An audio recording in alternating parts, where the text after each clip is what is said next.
Okay, so it's Doctor Who, but now the title role was played by a blonde, sprightly, youthful, TV famous actor.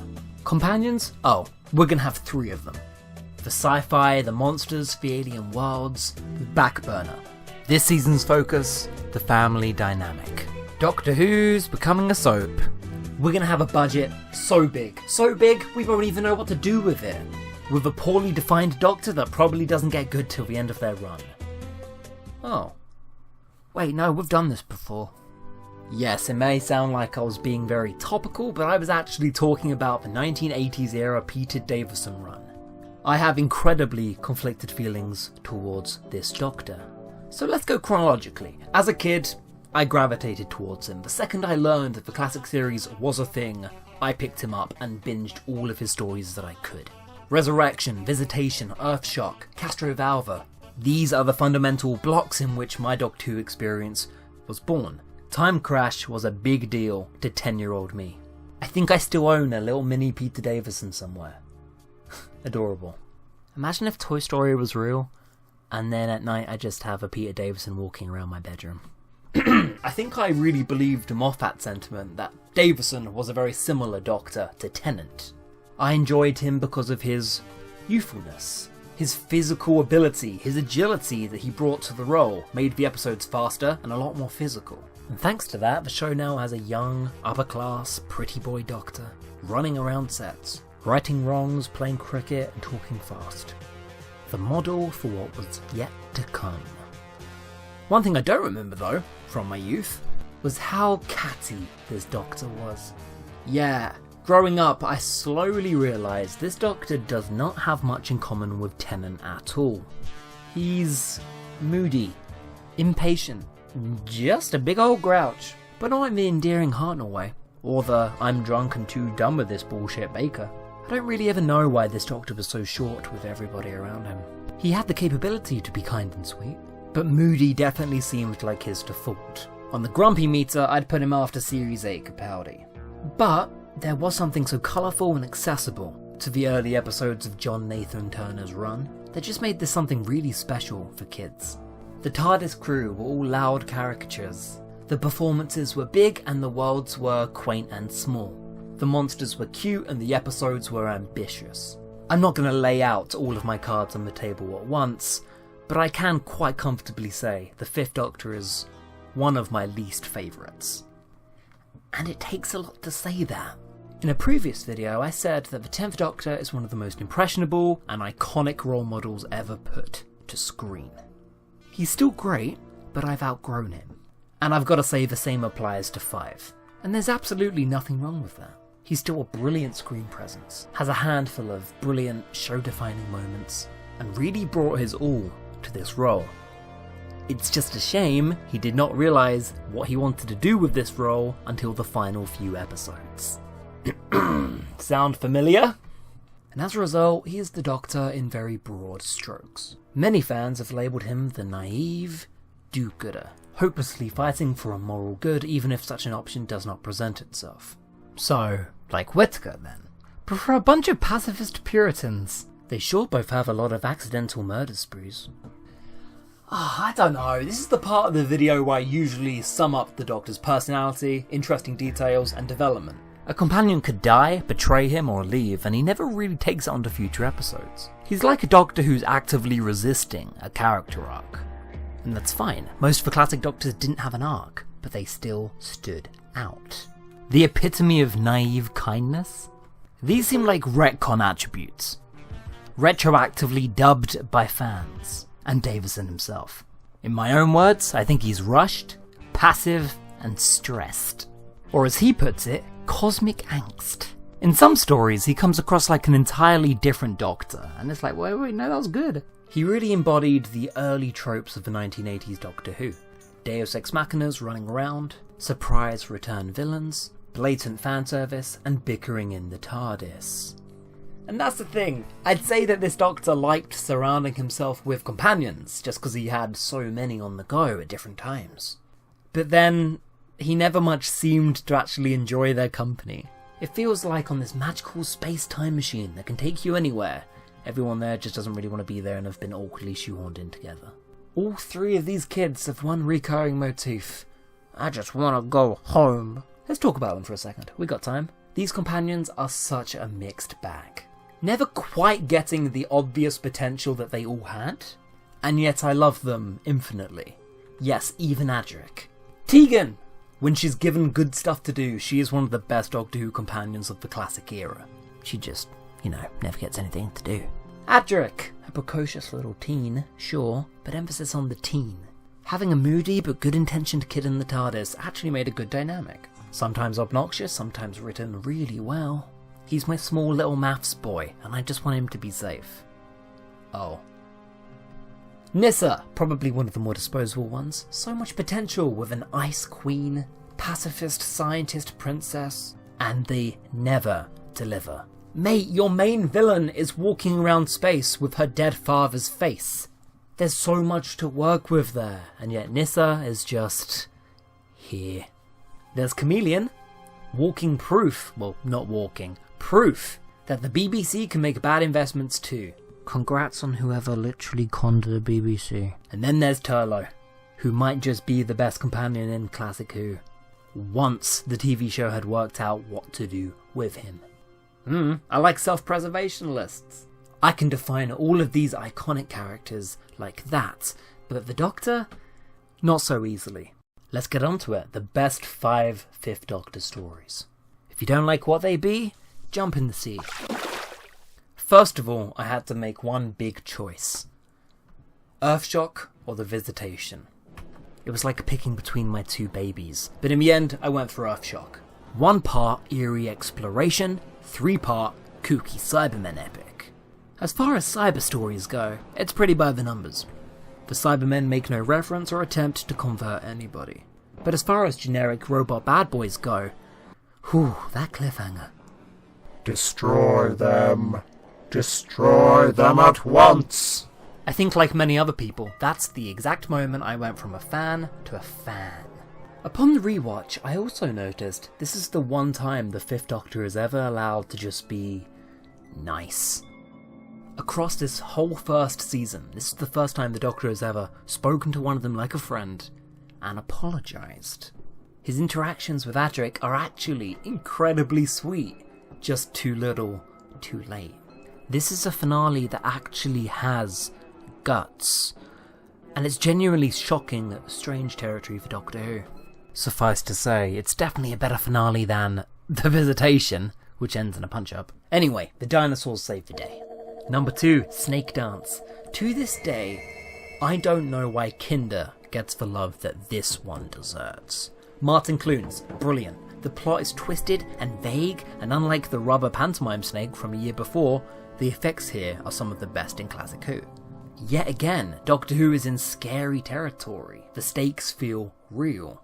Tegan feels confused and scared and lost to us as the Mara takes over, and this is really well played. It's a shame that the ending is so abrupt, and the intersplicing between scenes happens constantly. But this is an underrated sequel to a slightly overrated story. Number 3, Enlightenment. I never saw this one as a kid. In preparation for this video, I went on my Big 5 marathon and filled in all the blanks. How did I skip one of the greatest Doctor Who stories of all time for 14 years? The Doctor and best TARDIS crew land in a space race, being held by immortals who have taken a ship from its original place and time. Now, I don't need to point out the obvious highlight of the story because you're already seeing it. Look how good this story looks. On a TV budget or otherwise, this is impressive for the time. Watch it with the special edition and you could swear this was a new story. Every cliffhanger packs a punch, hits a beat, mysteries are kept and unravelled at just the exact right times. There's such lonely, claustrophobic themes in this. There's an understated menace that lurks over the entire story. It's all atmosphere, as the Black and the White Guardians try and win the prize of enlightenment. Lots of big, vague ideas this week, huh guys? Usually, when Classic Who tries to do big, grand spectacles of good versus evil or cosmic horrors, it falls flat on its face. Leave that stuff to Big Finish. This is the one instance where Classic Who nailed it. Oh, and Turlo commits space suicide by jumping off a pirate ship. Yikes. Number 4! I got stuck. It happens every fucking time. Here's where I put my obligatory big finish entry. The problem is that there's a whole bag of them. I've gone back and forth on this, so I'm just going to put them all and you decide. Castle of Fear, a predominantly comedy story, which is exactly what John Nathan Turner's era needed more of. Levity. In the Middle Ages, the Doctor bumps into Joe Thomas from The Inbetweeners. I laughed my ass off. Heroes of Sontar. Adorable, hapless Sontarans. I always like learning more about the hierarchies of these guys. How does their society work? They're not quite Strax, and they're not quite serious potato dwarfs either. I'd say they're just right. Turlo teaching a young Sontaran the importance of cowardice is a particular highlight. Singularity. Feels like a new Who season finale. Brilliant, sharp dialogue with doctor-hating villains from the end of time trying to bring about an Evangelion. It has a heartbreaking cliffhanger in there, and it's Davison's best performance in the role. But nope, I'm gonna pick Rat Trap. I listened to Rat Trap literally yesterday, and it was so good that it's ruined my entire script for this video.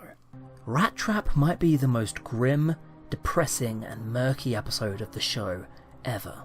The story follows 3 urban explorers into a plague pit, also plagued by a horde of giant, biologically engineered super rats. And boy, from there, unforgiving. Not only does it succeed in managing a big cast of characters, but this story also makes a horde of rats, normal Earth test experiment rats, feel just as threatening and deranged as the Daleks. Hell, I think they might actually be worse. The villain in this story is the Rat King, which is just 3 telekinetic rats with their tails tied together. It sounds silly, but this episode is horrifying. For your own sake, trust me, this is one to buy. And number 5, I'd be amiss if I didn't put Caves of Androzani here. So here it is, because I'm not a complete contrarian, this story is gold. And there's also nothing new to say about it. Voted Doctor Who magazine's best story of all time, Androzani really earns that title. Good pacing, amazing direction, claustrophobic sets, and on-location action. Silly monsters, amazing scripts, and pure unadulterated terrorism on display. This is the perfect distillation of all classic Who. This episode is filled with monsters, and yet the actual monster is not perfect. But that's the fun! That's the thing with Doctor Who, there's something crap in even the best story, and there's something brilliant in the worst. For example, Warriors of the Deep. From the very best to the very, very, very worst. There's simply no excuse big enough for this botched production. Yes, it was affected by strikes, but so was Enlightenment. Some serials, some production crews could take constraints and turn it into something special. But to do justice to this script would require a movie budget. The actors had almost no time to learn their lines, there was clearly only half a script to begin with, and the monsters, the most abysmal this show has ever seen. Undeniably. This story is so bad that it almost hurts the legacy of the 2 great stories before it. But I wanted to take a different approach to this story. I don't want to say the same things that everybody's already said. I picked up the novelization. And on paper, how it was meant to be seen was actually pretty good.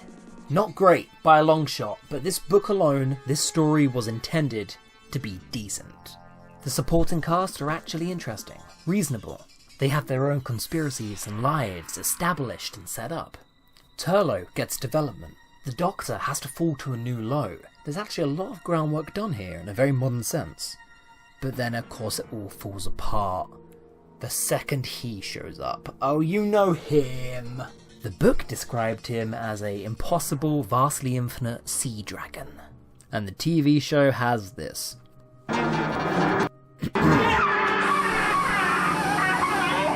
Oh, the cliffhanger at the end of episode 1? Brilliant. Let's reflect.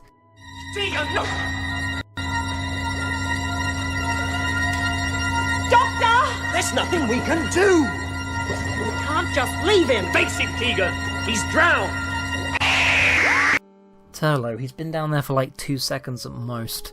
Oh, and then the Doctor tries to hijack a nuclear base. On the brink of nuclear Armageddon. Just so he doesn't get caught or seem suspicious. Not your best plan, Doc. Oh, it's the hexachromite lizard-killing gas. I wonder if that'll be relevant later. That said though, everybody does give this story unnecessary flack for its ending. In a story replicating themes of the Cold War, this is actually a great line. Should have been another way. If only you strip it of all of its context. Number 2, Arc of Infinity. Imagine a story you had only read about since you were young. A story with your child favourite Doctor and your child favourite villain in a high budget, on location, Gallifreyan story. And then it turns out to be this. This is Chicken Man. My only hope is that some poor soul in Amsterdam, high off his tits, looked over and saw this in the street, and got more joy out of it than I got out of this story. I would elaborate more, but it's just not worth it. Number 3, The King's Demons and Planet of Fire. It might be a cop-out, it might seem weird, I view these as one big story. The King's Demons is such an insignificant side story that I don't know why they didn't just put it in one serial. Don't get me wrong, it's very nice to be back on set, and a medieval period piece of that. So that's fun for the first 10 minutes. It's a dull, inoffensive costume drama, with the Master in his worst disguise yet. And it's so incredibly sad they tried to shift Chameleon onto us, only for it to fall apart and crumble on the floor. Chameleon may as well have been made out of paper mache. They have a sword fight though, if BBC choreography is your thing. And the segment called Planet of Fire, I don't remember much from it, apart from this. Master Small. Perry, stop sneezing! Master Small! Need I say any more?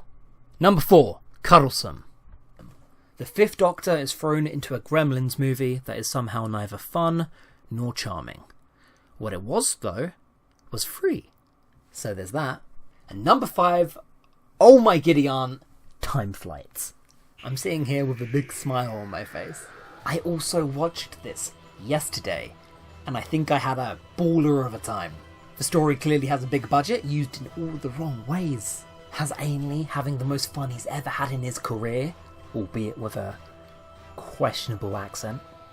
It's a whole episode of digital effect nightmares, and a Concorde. So yeah, anyone know what to do with a Concorde? The answer seems to be not a lot. Some people have dubbed this their worst story of all time. Davison even being one of them. But I don't think you guys should be that hard on it. I had a blast. It's objectively terrible, sure. But I feel like as a kid, I would have absolutely adored it. As Doctor Who goes, there is technically worse out there. I think it's actually a pretty decent story. If you happen to overlook every single thing about it and the fact that it's objectively terrible. This one's gonna go down interestingly. Anyway, conclusion, moral, closure. The self-professed truth of it is that Davison probably should have stayed on for longer. There's moments and glimpses of a defined persona, a character that could only come through via hindsight. Maybe you disagree. Maybe the character is the wrong focus, when really the entire show changed around him. More challenging, complicated plots started to emerge. Classic references started to emerge that only older fans could appreciate, and the time slot changed, ditching its primetime family hour Saturday slot. Again, stop me if this sounds familiar, but if he'd played the role the way we saw him in Frontios or Caves of Androzani, then he could have probably been one of the best of all time.